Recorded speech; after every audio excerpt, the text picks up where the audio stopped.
On jeudi les pirates, eh bien moi j'ai la patate parce que hier est sortie la formation sur comment ne pas abandonné et c'est un carton. Vous avez voulu cette formation, capitaine, des fois pendant la phase de, je doute pendant la phase plateau, qu'est-ce que vous pouvez faire pour nous? La formation, elle est sortie, on en reparlera dans la semaine évidemment.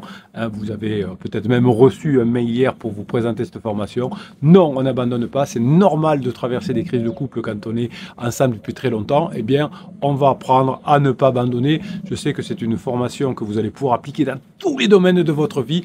Elle vaut son pesant de cacahuètes, cette formation-là, parce que des fois, on a envie d'abandonner, évidemment. Hein. Aujourd'hui, on va faire une vidéo, je vais vous faire une vidéo à haute valeur ajoutée, comme je dis, c'est pourquoi prenons-nous certaines décisions et pas d'autres pendant les crises de couple, pourquoi votre conjoint passe des mauvais moments, pourquoi votre conjoint fait toujours des mauvais choix pendant sa crise existentielle, pendant sa crise de couple. Je ne sais pas si votre conjoint est en crise existentielle, je ne le connais pas.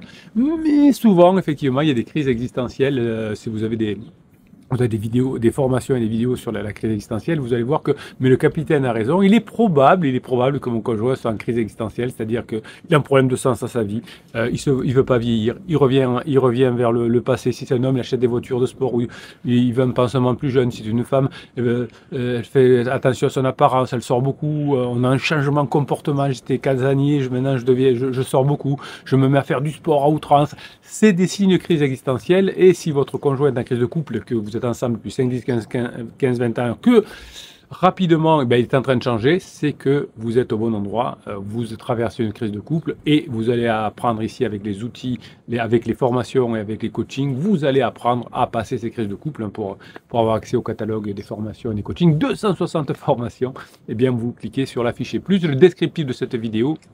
Et vous aurez le catalogue des formations, le canal Telegram, le groupe Facebook des pirates qui va vous aider à mettre en application les formations et bien sûr une formation qui est offerte, vous verrez si vous vous inscrivez, si vous cliquez sur le lien. Donc, est-ce qu'on est vraiment maître de ses choix pendant une crise de couple? Bien, parfois, après une journée épuisante, certains pirates choisissent de courir, hein, tandis que d'autres vont s'affaler sur le canapé avec une pizza. Pourquoi certaines décisions nous semblent logiques sur le moment, mais absurdes après coup, hein? Pourquoi j'ai dit à mon conjoint que s'il n'était pas content, qu'il faut qu'il parte. Ah, tu n'es pas content, t'as qu'à prendre la porte. J'ai écouté le mauvais conseil de la psy de quartier ou de Tati Janine, où j'ai fait un silence radio, je me suis mal fait conseiller, et mon conjoint s'est encore plus éloigné. Donc au début, je me suis dit, oh, je vais me mettre sur le canapé, je vais me reposer un petit peu, manger une pizza, ou je vais rentrer dans le lard de mon conjoint, et ensuite on s'en mord les doigts. Imaginez que vous êtes devant un buffet à volonté, vous avez à gauche une salade fraîche, croquante, et à ma droite une part de gâteau au chocolat, ou alors une part de pizza. Ben on hésite un petit moment, et puis sans même y réfléchir, qu'est-ce qui se passe? La main va vers la pizza ou vers le gâteau.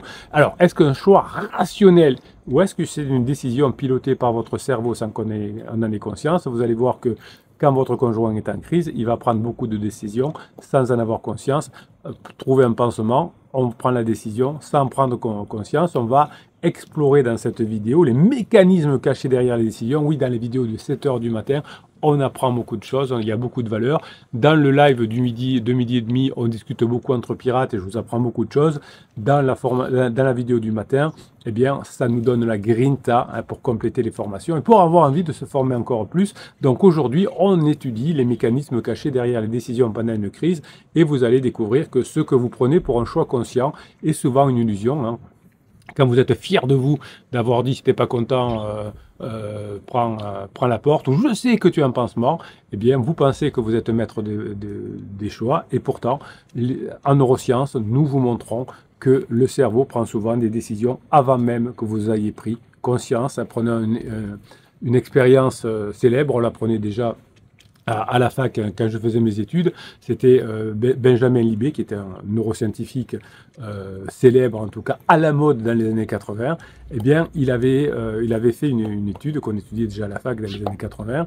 On demandait à des participants de simplement lever le doigt au moment de leur choix. Et pendant ce temps, leur activité cérébrale était enregistrée. Hein, à l'époque, on n'avait pas encore les scanners, mais on le faisait, les IRMF, mais on faisait ça avec les moyens du bord. Mais surprise, déjà, on avait vu que leur cerveau montrait des signes de prise de décision 500 millisecondes avant que la personne ne ressente l'envie de lever le doigt. Donc, autrement dit, la conscience ne fait que souvent que rattraper une décision, déjà prise dans l'ombre. Si votre conjoint vous fait une crasse, il le fait sans avoir vraiment réfléchi, en avoir un pansement, et ensuite il va essayer de le justifier en disant « Oui, mais avec tous les interdits que fait mon conjoint, ben, c'est normal que j'aille voir un pansement. » Voilà, donc vous avez fait des interdits, votre conjoint prend une décision, et donc il se rapproche aux interdits, d'où l'intérêt de ne pas faire d'interdits. Une expérience plus récente que nous avons fait en 2023, là, cette fois, on a pu utiliser la neuroimagerie cognitive, on avance, et même l'IA, eh bien, on montre qu'un algorithme d'IA peut prédire avec précision un choix humain jusqu'à 11 secondes avant que la personne en ait conscience. 11 secondes. Cela signifie que lorsque vous pensez décider, ou votre conjoint pense décider d'appeler pansement, d'envoyer un message à pansement, ou même simplement de prendre un café ou un thé, ce n'est pas un acte qui est purement volontaire, c'est le résultat d'un enchaînement invisible de signaux électriques et chimiques dans votre cerveau. Alors, ça ne dédouane pas totalement votre conjoint d'avoir un pansement, etc. Mais il faut comprendre comment fonctionnent les décisions. Et ces décisions, elles se préparent. Et une fois que j'ai l'impression de prendre la décision, c'est que le mécanisme était déjà, depuis une dizaine de secondes, engendré. Donc, quand vous allez créer un climat agréable avec votre conjoint, le moment où votre conjoint va prendre la décision, tiens, ça te dit de prendre un café, eh bien, si vous avez eu les 10 secondes avant qui étaient plutôt positives, il y aura plutôt un oui, et sinon, il y aura plutôt un non. Alors, ça, on le sait depuis 2023, donc c'est relativement récent, mais effectivement, on se doutait bien que ça se passait comme ça. Si vous mettez trop de stress sur votre conjoint, eh bien, quand vous allez mener quelque chose, il va vous dire non. Évidemment, je vous parle souvent ici de dopamine, qui est l'hormone du plaisir. C'est pas vraiment l'hormone du plaisir, hein, ça crée du désir. C'est ce que je voudrais que mes confrères coachs qui découvrent les neurosciences et qui lisent de bouquins et qui vous en parlent, ils parlent souvent de l'hormone du plaisir. Alors, c'est pas super faux, mais en tout cas, en neurosciences, c'est plutôt l'hormone qui va créer du désir. Et c'est ce que vous voulez chez votre conjoint. Comment recréer du désir? C'est le titre d'une formation complète, puisque la dopamine va anticiper la récompense et va pousser votre conjoint à agir pour l'obtenir. Donc s'il n'y a pas de récompense, c'est-à-dire que si vous saoulez votre conjoint, si vous mettez trop de stress, il n'y aura pas cette dopamine qui va créer du désir, le désir anticipant la compétence, et ça vous pousse à agir. Donc il y a des coachs j'allais dire de bas niveau, mais c'est qui débutent, c'est pas leur faute, ou des psys de quartier, qui vous disent le désir c'est du manque. Il faut que vous manquiez à votre conjoint. Ben non, parce que si vous manquez à votre conjoint, vous ne pourrez pas créer ce désir-là. C'est-à-dire que c'est le désir, il va venir de l'anticipation de quelque chose. Donc si vous faites un silence radio, que vous les manquez pendant longtemps à votre conjoint, il va anticiper rien du tout parce qu'il sait que vous n'allez pas lui répondre au bout d'un moment. Donc au début, ça peut avoir un effet manipulatif. Si vous êtes un jeune couple qui est en train de se séparer à la fin de la phase de lune de miel, bon, vous faites quelques manipulations, ça peut faire perdurer le couple pendant quelques jours ou quelques semaines, mais ça va pas aller très loin. Vous êtes en crise de couple, un couple de longue durée, vous allez, avec la dopamine, créer ce désir-là, qui est l'anticipation de la récompense. Parce que quand votre conjoint va vous voir, il sait qu'il va avoir une récompense, passer un bon moment. Vous avez l'expérience de 1954, de Milner et de Holtz, qui nous avait déjà révélé à l'époque un phénomène fascinant.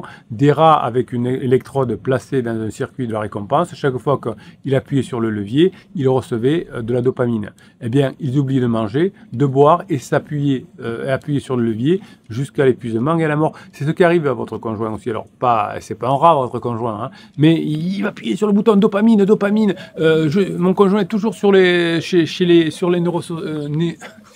sur les réseaux sociaux, vous me disiez dans le coaching de lundi, mon conjoint, il veut voir en permanence pansement. Ben oui, c'est écrit. Et puis, il finit épuisé. C'est pour ça que votre conjoint, à la fin de la crise, finit épuisé. C'est un peu comme chez les rats, chez l'humain. C'est le même mécanisme. Hein. Un scroll infini sur Instagram ou sur TikTok, ça peut durer des heures. Un jeu vidéo, ça peut rendre totalement accro. Une relation pansement toxique, ça peut être difficile à quitter. Parce qu'il y a beaucoup de dopamine. Vous avez commis des erreurs au début de la crise, vous avez fait des erreurs, vous avez fait des interdits, pardon, et votre conjoint s'est rapproché de sa pédale dopaminique, son pansement. Eh ben, il a du mal à le lâcher. C'est pour ça que si vous avez fait la formation fin de la relation entre pansement et criseux, vous voyez que votre conjoint est comme un junkie, donc il est en manque de son criseux. Alors je voulais vous parler aujourd'hui d'une molécule, d'une hormone dont je vous parle rarement, que c'est l'orexine. Vous savez que le but de ces formations aussi, enfin de ces vidéos le matin, c'est de vous donner de la valeur, de permettre à votre cerveau d'apprendre des choses, donc d'être accro un peu à l'information pour qu'il mémorise bien ce que vous apprenez dans les formations, ce que vous apprenez dans les formations ou dans les coachings. Donc je vous mets dans les formations du matin de la haute valeur pour que vous puissiez entraîner votre cerveau à être accro à l'apprentissage des formations. Donc l'orexine, elle est souvent associée au sommeil, mais son rôle va bien au-delà, puisqu'une étude de 2024, donc cette année, capitaine, c'était l'an dernier, puisque nous sommes en janvier 2025, au moment où je vous tourne cette vidéo, eh bien, l'étude de 2024 nous a montré que l'orexine aide à arbitrer nos choix lorsque deux options sont tout à fait tendance. Donc, en neurosciences, on a observé des souris que l'on a placées face à un dilemme, courir sur une roue ou boire un milkshake hyper calorique. C'est un peu comme on est un peu, est-ce que je vais courir ou est-ce que je mange un McDo? Eh bien, lorsque l'orexine était bloquée, on sait bloquer l'origine, en tout cas plus facilement chez les rats que chez les humains.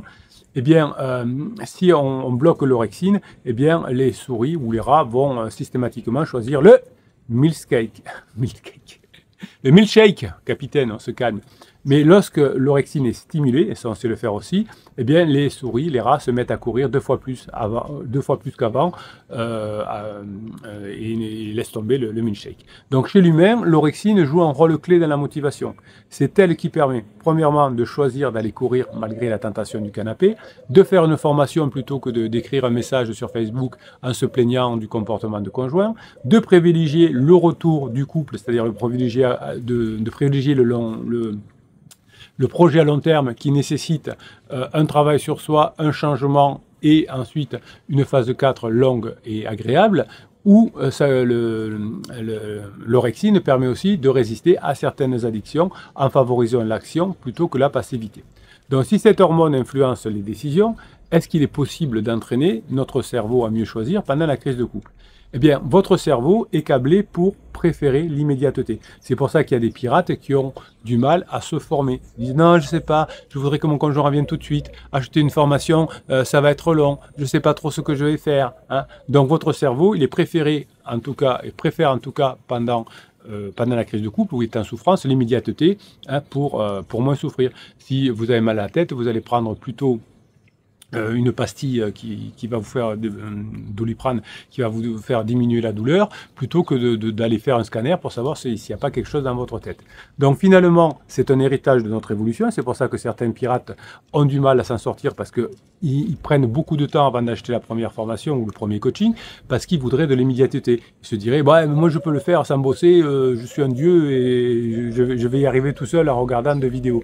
Eh bien, dans un environnement hostile, évidemment, il vaut aller mieux choisir une opportunité immédiate plutôt que de risquer de ne jamais l'avoir. Eh bien, quand on est en crise de couple depuis longtemps, évidemment, si on préfère l'immédiateté, on va créer des manipulations, on va créer des films où je te suis, on va créer des propulsions et votre conjoint va s'éloigner encore plus. Donc finalement, c'est pour ça que votre conjoint, quand il est en souffrance, il préfère l'immédiateté. Cliquez sur les notifications pour avoir les messages de pansement. Résistez à des sucreries. Souvent, votre conjoint boit de l'alcool, des sucreries, voire de la drogue, même s'il sait quelque part que ce n'est pas bon pour lui. Et votre conjoint va procrastiner sur des tâches qui sont nécessaires, l'entretien de la maison, les impôts, etc. Vous me disiez l'autre jour, mardi en coaching, c'était mardi, que effectivement le conjoint n'avait pas rempli ses impôts l'an dernier et donc il était un peu dans la panade. C'est normal, hein, quand on est en crise, on procrastine pour faire des choses qui nous entraînent de la souffrance. Alors je vous rappelle l'expérience du marshmallow, hein, qui était une expérience de 1970, pardon. On demandait à des enfants, on donnait une consigne simple, on mettait des marshmallows devant les enfants et on lui disait si tu attends 15 minutes sans le manger, tu en auras un deuxième et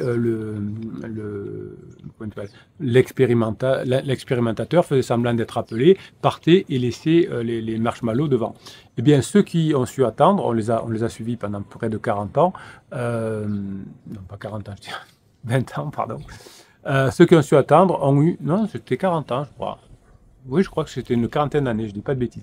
Donc ceux qui ont su attendre ont eu des années plus tard des meilleures réussites scolaires, une meilleure santé, une meilleure stabilité financière évidemment des meilleurs métiers. La bonne nouvelle, c'est que vous pouvez entraîner votre cerveau au fur et à mesure des formations, comme un muscle. Vous allez apprendre à résister à la gratification immédiate et vous allez devenir de plus en plus performant.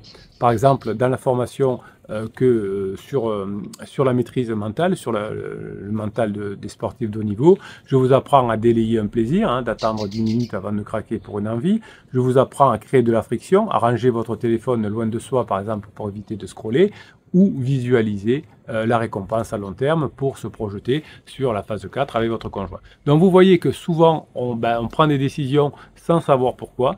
On préfère des décisions immédiates qui vont nous entraîner beaucoup de problèmes à long terme. Si je prends de la drogue à court terme, ça me fait du bien peut-être dans l'heure qui viennent, mais ensuite il va y avoir des effets descente. Quand je suis très stressé, si je vais à un festival où je vais consommer de la drogue, écouter la musique forte, ça va me faire du bien sur le moment, mais ensuite, les jours qui viennent, je vais être totalement non performant. Il y avait une youtubeuse qui parle de marketing. Chaque fois qu'elle nous dit qu'elle va faire des soirées dans le désert ou autre, elle revient en vrac. Ben, c'est normal parce qu'on préfère l'immédiateté à quelque chose qui est beaucoup plus long. Voilà. Donc, qu'est-ce que vous aimez dans cette vidéo de 7 h du matin également? C'est que je réponde à vos questions. Eh bien, ce qu'on va faire, on va prendre une question au sort, pardon. On va tirer au sort, enfin, on va la prendre au hasard et je vais la découvrir en même temps que vous parce que j'adore ça, mes pirates adorés. J'adore vous aider. Bonjour mon capitaine et merci pour cette formation sur l'abandon. Je l'ai acheté tout de suite. Et je l'ai écouté dans la foulée. Alors les formations, ça dure 2h30, donc vous l'écoutez une première fois, hein, vous écoutez tous les fichiers, il y a 15 minutes par fichier en moyenne, vous écoutez la neurohypnose et après vous revenez sur les sujets qui vous paraissent les plus importants de la formation. J'aurais une question à vous poser sur cette formation, comment ne pas abandonner. Vous dites, plutôt que d'essayer de faire réparer votre voiture toutes les semaines, vous pouvez peut-être changer de comportement en voulant passer la seconde et ne pas toujours rouler en première à fond. Oui, je vous donne souvent des métaphores dans les formations, évidemment. Si vous roulez en première en voiture parce que vous ne savez pas faire, eh bien, elle va s'abîmer beaucoup plus rapidement. Comment je peux appliquer ça dans ma crise de couple? Mon mari me reproche constamment de ne pas être assez spontané et de beaucoup trop planifier nos sorties. Je suis comme ça, je suis perfectionniste. Mais il me dit que ça a tué notre romance. J'avoue que j'ai tendance, capitaine, à tout organiser, mais c'est ma façon de gérer mon stress et de m'assurer que tout se passe bien. Oui, c'est les personnes perfectionnistes, elles en souffrent. Donc, comment puis-je changer mon comportement sans me renier? En gros, passer la seconde, puis la troisième, la quatrième. On peut aller jusqu'à 6 vitesses, je crois, aujourd'hui. Alors oui, c'est une bonne question, effectivement. La métaphore de la voiture, elle est parlante parce que, effectivement, on dit, mais capitaine, il faut bien passer la seconde. Ou alors, j'ai une voiture automatique. Eh bien, en voulant toujours tout contrôler, on roule souvent en première à fond hein, quand on veut contrôler les choses.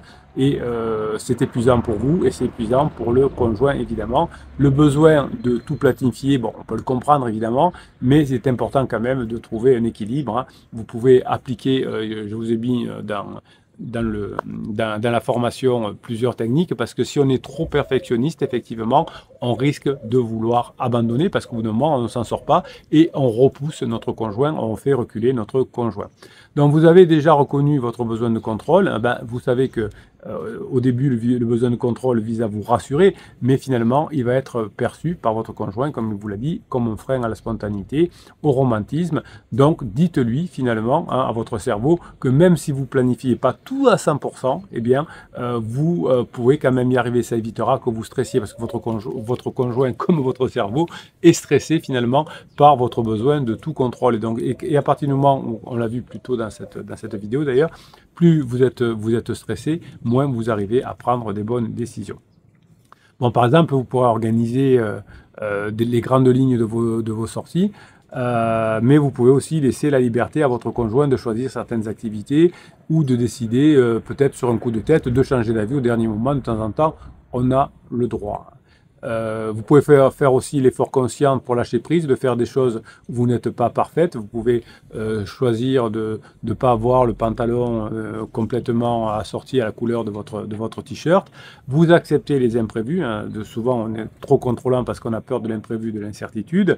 Et évidemment, même si tout ne se déroule pas 100% comme prévu, si on a fait un cadre, eh bien, on sera protégé. Des fois, par l'incertitude, on a des bonnes surprises. Donc, effectivement, effectivement, si vous êtes trop, faut que ça se passe comme ça, trop contrôlant, votre conjoint va s'éloigner et vous risquez d'abandonner parce que vous dites je veux tout contrôler, je veux bien faire, mais ça ne sert à rien. Hein. Souvent, vous nous mettez des pavés sur Facebook. En racontant l'histoire, en disant j'arrive plus, j'en ai marre, je crois que je vais abandonner. Et dans le pavé que nous a raconté, on s'aperçoit qu'il y a beaucoup d'interdits que vous faites. Donc c'est pas qu'il faut abandonner, mais c'est qu'il faut surtout cesser les interdits. Bon, n'oubliez pas hein, que le changement prend du temps. Soyez patient avec vous-même. Et effectivement, célébrer chaque petit progrès, même si vous avez fait quelque chose qui est moins contrôlant, ben vous allez vous approcher de la phase 4 et vous allez vous éloigner de l'abandon. Donc, votre mari va voir vos efforts, il va voir qu'il y a moins de contrôle, il va voir qu'il étouffe moins, et il va d'abord apprécier votre volonté de vous adapter, mais aussi que ça se passe mieux entre vous. Donc, en continuant à travailler sur vous, formation après formation, vous verrez que vous allez pouvoir traverser cette crise et être encore plus fort dans votre crise, dans votre couple, mais vous aussi, peut-être que dans votre boulot, si vous êtes moins dans le contrôle, si vous êtes moins dans la perfection, ça pourra fonctionner aussi. Bon, Carole, hein, on lâche un peu, hein, bon, on lâche. Je crois que je vous ai dit que cette piratesse s'appelle Carole, mais vous avez bien compris que ce n'est pas son vrai prénom. Bon, mes pirates adorés, je vous laisse aller retrouver la formation « Je ne veux pas abandonner ». Et moi, je vous retrouve dans la journée sur Telegram, sur Facebook ou sur d'autres réseaux sociaux pour vous proposer des textes, pour vous motiver à mettre en place les formations, mais aussi pour vous aider à aller encourager les autres pirates qui sont dans la galère en leur donnant des bons conseils. Vous savez que quand on arrive sur cette chaîne de pirates, d'abord, on est en auto-victime, on se victimise, on n'est pas bien. Ensuite, on passe dans le rôle de l'apprenant, ça va déjà mieux. Et ensuite, on passe dans le rôle du professeur où on aide les autres et on récupère son conjoint. Merci pour ce que vous êtes. Je vous souhaite le jeudi que vous méritez, mes pirates adorés. Mes pirates adorés, je vous kiffe et je vous kiffe grave.